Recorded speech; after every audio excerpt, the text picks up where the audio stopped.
Salam əziz izləyicilər, hər vaxtınız xeyir olsun. Həftənin vacib xəbərlərini nəzərinizə çatdırmaq üçün sizinlə studiyada mənəm Şəbnəm Lətifi. Prezident İlham Əliyevin iştirakı ilə ADA Universitetində Yeni Dünya Nizamına doğru mövzusunda beynəlxalq forum keçirilib. Bu barədə Prezidentin mətbuat xidməti məlumat yayıb. Qeyd edək ki, bu forumda 44 ölkədən 80-dən çox beynəlxalq ekspertlər və beyin mərkəzinin nümayəndələri iştirak edib.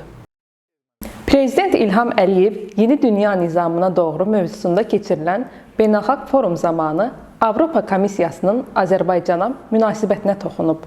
Dövlət başçısı bunları bildirib. Bugün Avropa Komissiyasında çəhrayı eynəkləri çıxarmalıdırlar. Dünyaya real gözlə baxmalı, Azərbaycan kimi dövlətlərə dəyər verməlidirlər. Cənubi Qafqazı özlərinin sevimli və ya qeyri-sevimli dövlətlərinə bölməli deyirlər. Azərbaycan ordusunun bölmələri aprelin 11-i saat 20:10-dan 23:15-ədək Ermənistan Silahlı Qüvvələri tərəfindən Gorus və Basarkeçər istiqamətlərində atəşə tutulub. Bu barədə Müdafiə Nazirliyi məlumat yayıb. Bildirilib ki, bölmələrimiz tərəfindən qeyd olunan istiqamətlərdə adekvat cavab tədbirləri görülüb.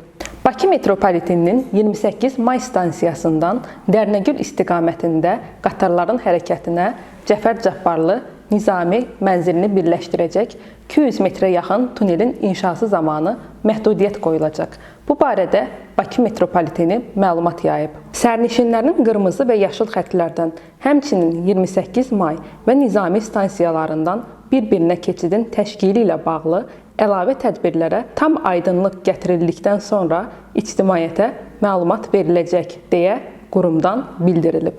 Heydər Əliyev prospektində ağır qəza baş verib. BYD markalı avtomobil kənar yoldan çıxaraq maneəni dağıdıb və tuneli aşıb. Nəticədə avtomobil Ford markalı maşının üstünə düşərək onu aşırıb, həmçinin öz yolu ilə hərəkətdə olan bir neçə avtomobilə də ziyan dəyib.